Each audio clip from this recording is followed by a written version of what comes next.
Hello, everyone. Thank you so much. So, my name is Ayushi Tiwari, and yeah, the topic for today is innovative social media strategies for B2B growth. Something about myself, I have been working in Mini Orange for the last 2.5 years. I work as a technical content writer here. I have over 7 years of experience in content writing, social media. My expertise lies in creating brand focused content and driving strategic campaigns. So, introduction. So, basically, why this topic? So, as we all know, social media is free and everyone's on it. But the real question lies, are we leveraging it to its fullest potential?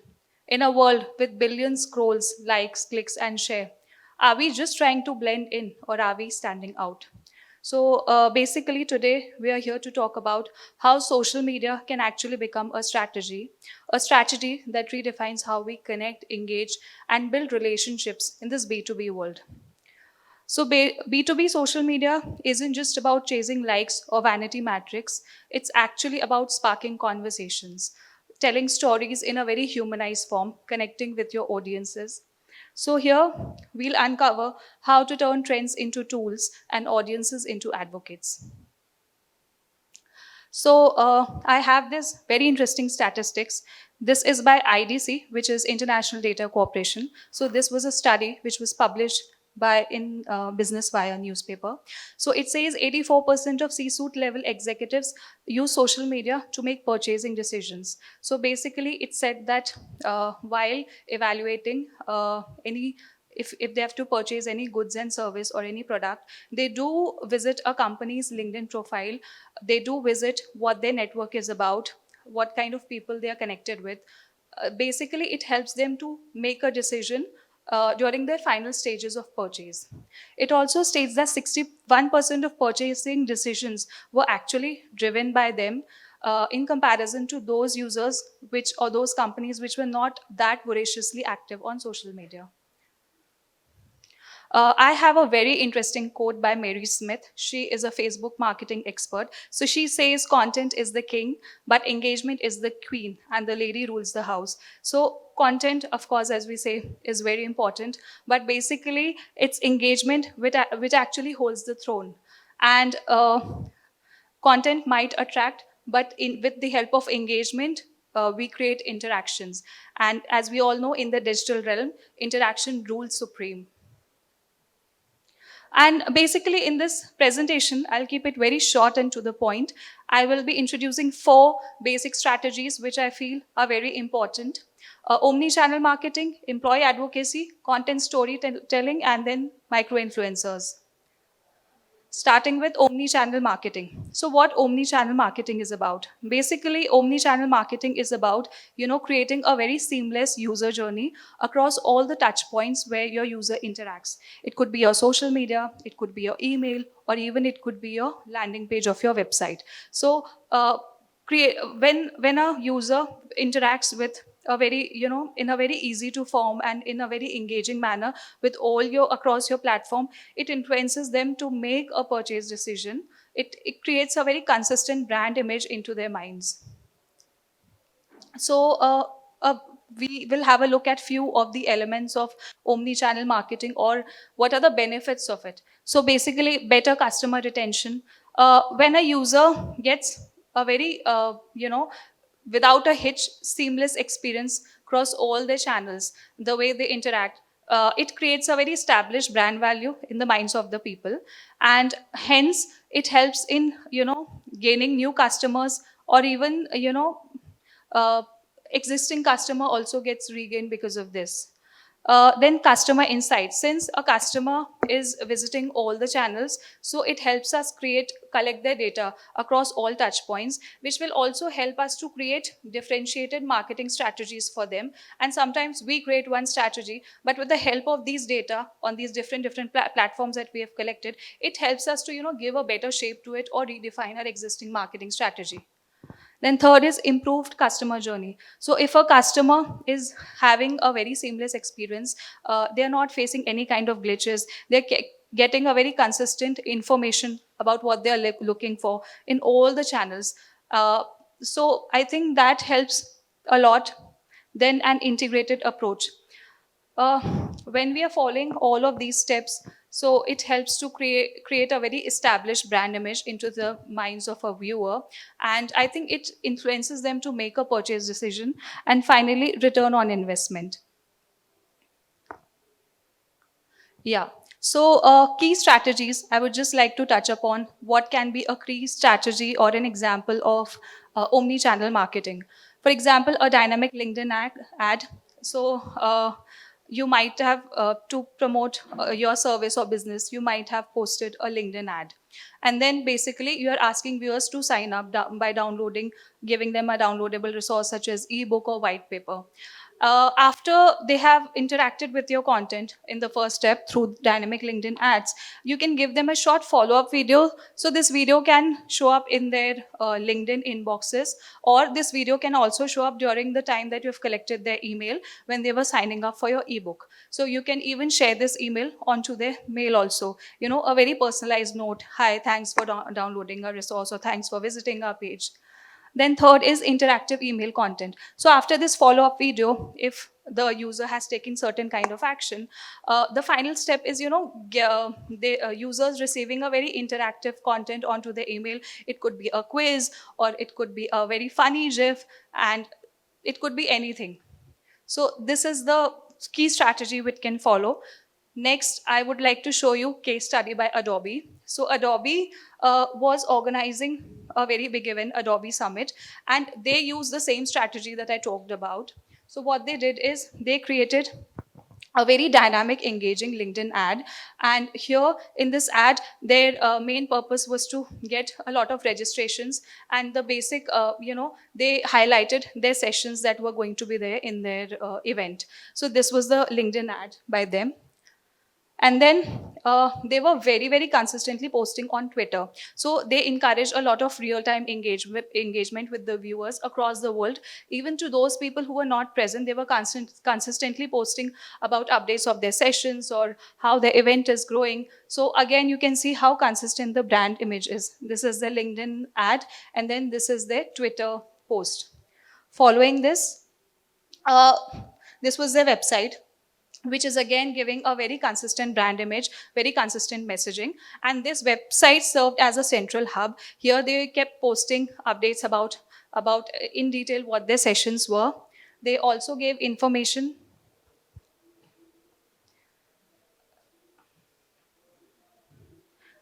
They were constantly updating information about their sessions, and what all is lined up for. So this was a very dynamic website.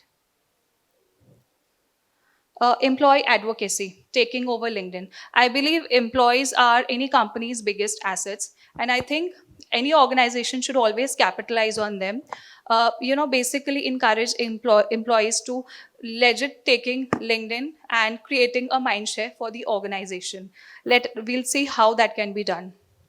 So, the key strategy and why it works like anything is because LinkedIn always promotes personal user generated accounts in comparison to the company pages.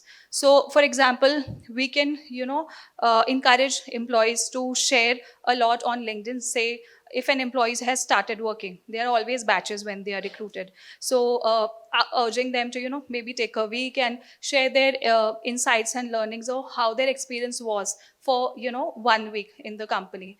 And also, actually encouraging them to create a very, humanized content. It shouldn't sound very lame, but then these posts should be scheduled in one day. And of course, mentioning the company's name, it helps to boost the company page instead. uh, because since humanized contents in this era of AI, where everything is AI generated, LinkedIn or say any other platform really encourage posts which are created by individuals. And they don't have to be very lengthy posts. It could be very short, it could be to the point, it could be quirky. So that's what makes it humanized, and then backlinking it to the company page. empower employees as brand advocates. So this can be done by encouraging employees to take over LinkedIn, but then we can always tell them that it is a dual purpose that we are fulfilling. You have a chance to actually become brand advocates, and in turn, if you keep posting consistently a lot on LinkedIn, you yourself will have a lot of followers, because LinkedIn is a platform which always promotes content. But not just that, but if you're very consistent with it, it gives you a very wider reach. So it's a dual purpose. Again, I have a case study by Gong. So Gong actually Gong encourages their employees to be very active on LinkedIn. So actually, they created an entire campaign regarding this. They used to train their employees and post about their company, about their peak employee moments into the organization. It could be when they were new into the organization, when they have joined, or maybe kind of product launches, or maybe internal team meetings, or it could be anything. So they used to properly have sessions where they used to train. And what they did was they also, identified certain keywords that every employee used to write in their post. And they encourage very short captions, very quirky captions. And not all of them had used to have mention of the company Gong, but then most of it had. And they encouraged a very funny or witty conversations. They One of the interesting thing was they only focused on LinkedIn. They did not take over other social media platform for starters. And with consistent efforts for over, I think, 2 years, their follower count actually increased to 200,000 followers in just 2 years. And this was all organic and user generated.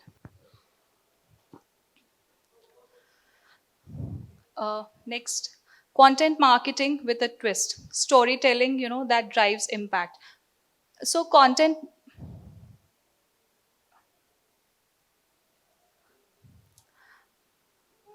Yeah. So storytelling is always, I believe, drives more impact, because when we talk about content, it's not just what we see, the written words in. Yeah. So content marketing, so storytelling is always something which intrigues the viewers, which compels the viewers to take a moment and listen to it. And that content could be in the form of very short videos, it could be in a story format, or it could also be in a social media post format. Basically, content story marketing should be done in a way in which you are putting your customer into a hero seat, and then you are weaving around all your story, all your products and your services around them, and how they are focused on solving a particular problem or giving better results to your existing condition or business. Uh, so storytelling, because it always works, because it helps brands to connect emotionally. It creates an emotional connect with the brand. So key strategy, one of it could be, creating short form videos for customer stories. So now we are seeing a lot of trend. Even LinkedIn is pushing a lot of video content. 60-second video content is being pushed a lot, both on LinkedIn, Instagram, and even YouTube Shorts. So can have a customer testimonials, and these videos need not be recorded in very high quality or in a very, in a very camera and mic setting. It could be even as simple as, recording a customer's experience with their front camera only. Because I think the more human and the more genuine a content looks like and feels like, the more lasting impact I feel it can create into the minds of the viewer. Then second is podcast partnerships to share insights. We are seeing a lot of budding podcasters this in the coming era and in the current times. But then there are also few podcasters which are great in numbers. But then it's not necessary when you work with them you have the same audience. So I would suggest creating a very, niche, and choosing a very, maybe it could be upcoming podcasters, but then they do have a very lasting impact. And you have to be very considerate about the type of audiences that they are targeting, because more so today podcasters have become a money business only.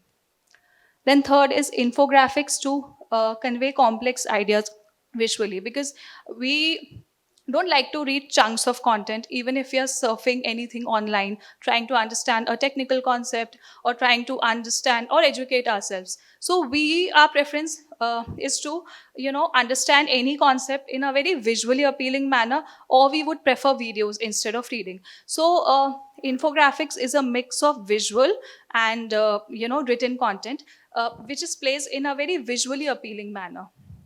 Next is I have an example of what an infographic is. So you can see here, protect against cyber attacks. So this they have, when you are reading it, your eyes are just gliding through the content, and you are also understanding what the concept is. So this could also go into your landing page, blog, or it could also go as a social media post. Then second is, it is the same concept, difference between data security, data privacy, data protection. Again, this is a very niche concept, but then it is explained in a very fun to understand manner, in a very easily and interactive manner. Next is controversial marketing. So as the name suggests, it's related to, of course, controversy. So I would suggest controversial marketing could be anything which increases a dialogue between your audiences, or which creates a surge, which creates a peak moment, and it helps your brand to gain a lot of visibility. But then the thing with controversial marketing is it should be done in a way so that you don't end up receiving a lot of lawsuits. So this is a very smart and I feel required marketing tactic which should be implemented in today's time.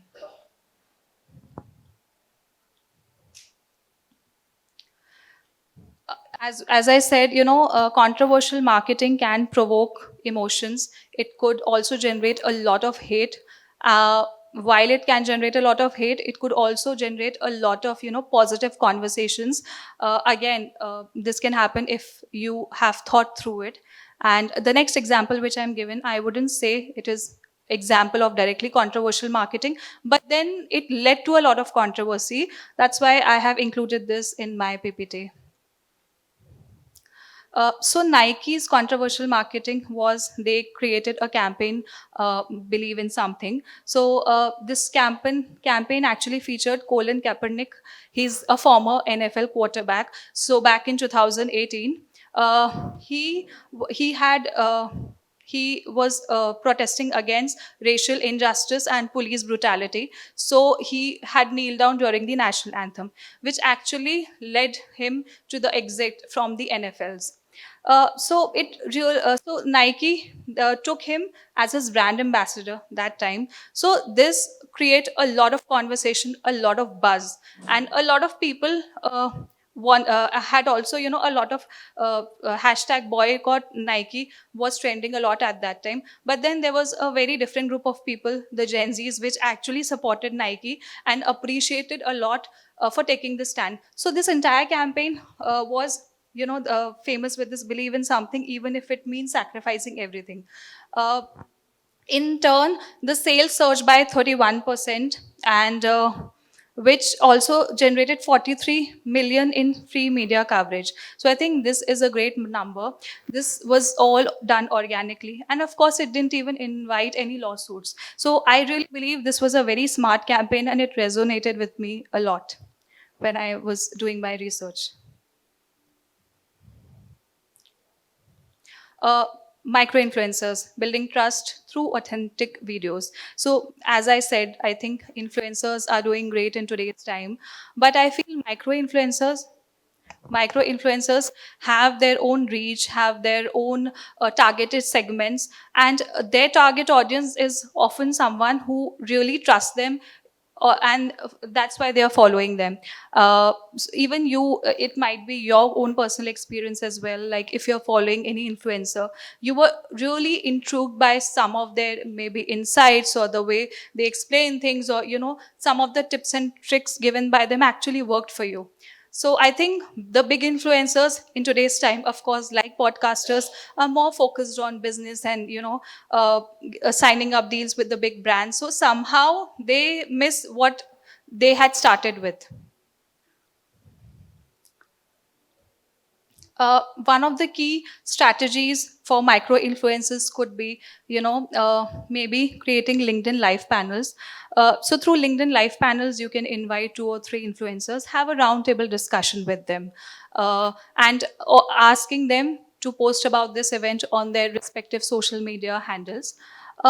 Of course, and then second step could be infographic collaboration. The infographic example that I showed you earlier could have one side your brand's name, and the other side could be the individual's name or logo or anything, and then asking them to reshare in their own networks and tag them before the live panel discussion or the after the live panel discussion in the form of what were the insights of it, since infographic is always very knowledge centric.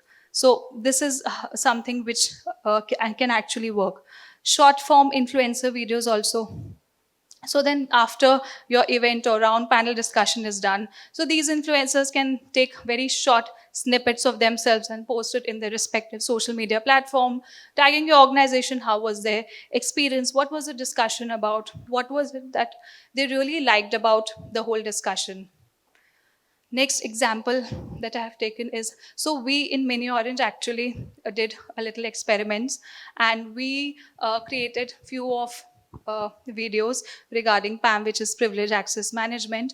And based on these 4 videos of mine, we actually managed to reach a very huge number of accounts on Instagram. So 9.06K accounts were reached on Instagram, and with 17.2K views. And keeping in mind, these were just 4 videos that we, started with an experiment. These were 3 or 4 minutes videos which were explaining what the PAM products and its key features are about, and which also included a watch time of 3016 minutes. So I think since all the platforms are pushing a lot of these video content, it always works. Yeah, so I have another very interesting case study about SAP. So SAP very voraciously leverages in influencers to explain very complex technical stuff, or technicalities of their product and brand. So basically SAP focuses on edutainment, which is education plus entertainment. So on a very regular basis, they collaborate with influencers, and these influencers explain about the company's products and service in a very fun too, and in a very easy to understand manner. And there was an event by SAP in which I think the name of the event was Sapphire, or I can't recall it properly. So in that event, they invited a lot of influencers, and these influencers went Facebook live, and that Facebook live generated 80,000 viewers live stream at a particular time.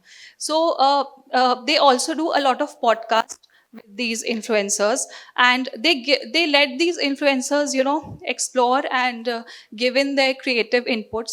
And they are not very stringent about what they want. They take inputs of the influencers that they collaborate, and they don't just do like podcasts. They also do infographic collaborations. They also do casual conversations about their brand and organization and services and products. Yeah, so these are 4 very easy tips which will help any brand or organization to actually kickstart their influencer program. So, target the right audiences, target the right influencers, which is very important. Sometimes we get swayed by numbers, sometimes we think it's bigger the better. But I think maybe you can target someone who has very niche in their niche in what they do, and they have very selected target audience. I think it always helps. Second, you should always take a balanced approach, uh, because it could be when we start doing influencer marketing, we would like to do a lot. We try to do many things at once, but it's always wise to break down your plan into small actionable steps and be very clear what is the outcome, what is it that you're wanting. So then comes aim small. What is it? It could be maybe getting certain amount of people following your account, or it could be number of leads. You have to be very specific with the target, and it's always wise to target one thing at a time. And then, of course, very important is listening to your influencers, because your influencers come with their own set of knowledge and they actually know how the platform works.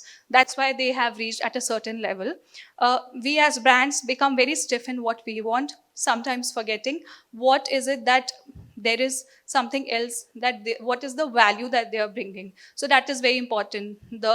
Their value that they are bringing a very humanized and personal touch, and how it can work with for the betterment of both of them, for the organization and for that influencer as well.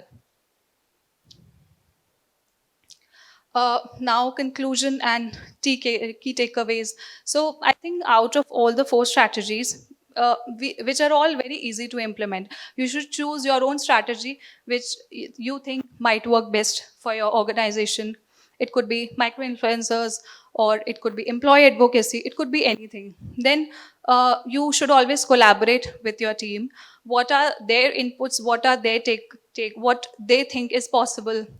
Because of course it's the team that you have to work with. Hence, very important what kind of what inputs they have in their own mind. And then of course you can always reach out to professional guidance in case maybe you're looking to collaborate with influencers. So it's always wise to take professional guidance. It gives you a very different perspective. Any question and answers?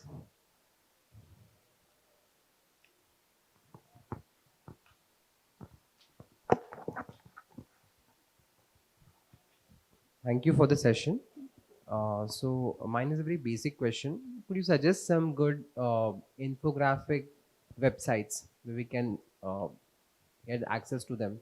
Okay, so it's very easy. You don't really have to go it on any website. For example, if you do a Google image search about any topic, there are a number of infographics that you will get. Like normally we do a normal Google search, but then if you do a Google image search, there's a lot of infographic that you can get. And also while you're scrolling into your feed, like even in LinkedIn or Instagram, there are a lot of infographics that you'll get. You just do a normal Google search, image search. Okay, so what happens with that search is I've tried that. The infographics that we get are usually with something written already, and they're not blank or something like which we can use. I'm talking of the Templates are you talking yeah. about? I think that like I have also created a lot of infographics, like designing wise. I created them with the help of Canva. Canva is very easy and easy to use. It's just drag and drop. Maybe you can explore that. It's very interesting. Yeah. Thank you. Thank you.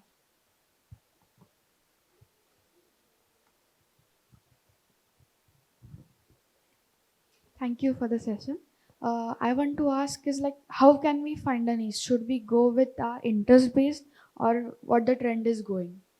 I think you should combine both, what your interest lies, because if it's something that you are interested in, you will do it with more interest, you will do it with more passion, and then combining in what the trend is, because we can never surpass the fact that what is trending will always, at least for some time, will trend. So you should follow your likeliness is one thing, but then should keep in touch with the trend. What is it that people are liking? What are they following? Because even if you create something which you are really really passionate about, but then people might not be really looking out for it, then who is your audience? Who are you? So I think again taking a very balanced approach would work here. Thank you. Any more questions?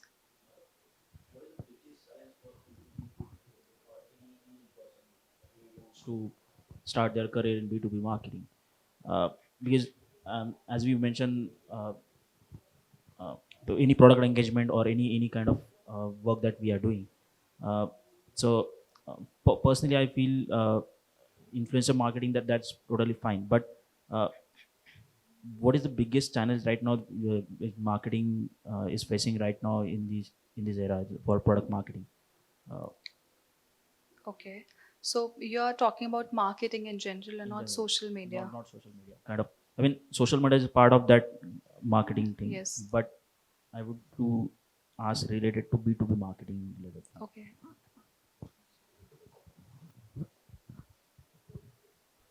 So basically, the biggest challenge nowadays in the product marketing is to understand the audience behavior, because audience behavior changes every quarter, every 6 months. Like if I will be asking you about the product marketing 4 years back,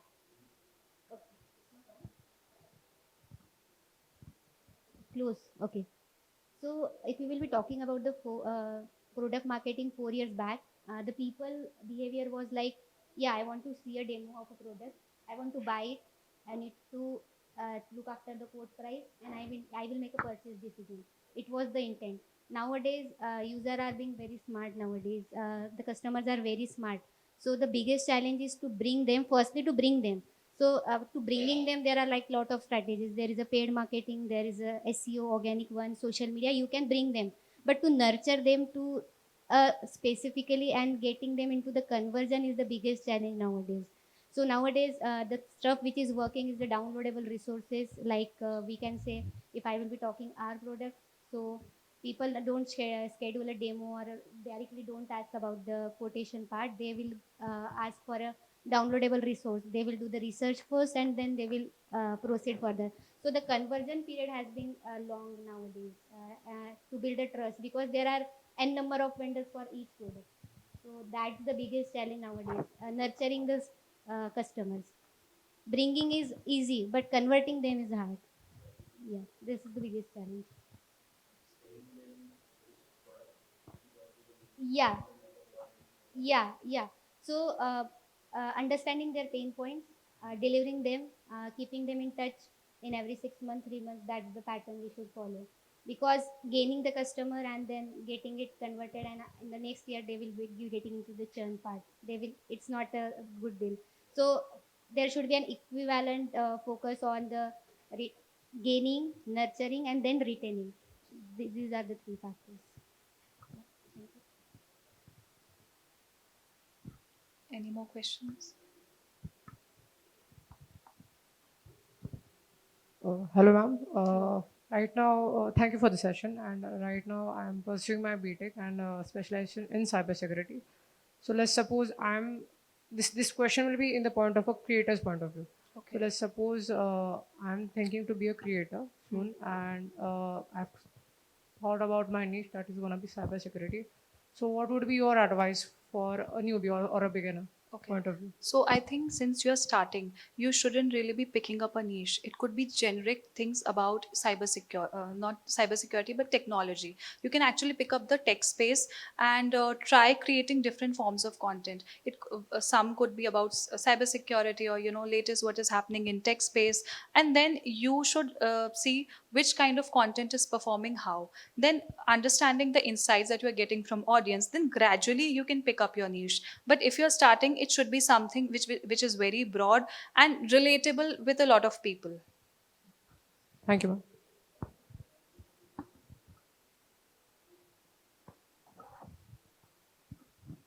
Hello, ma'am. Hello. Thank you for the session. It was great.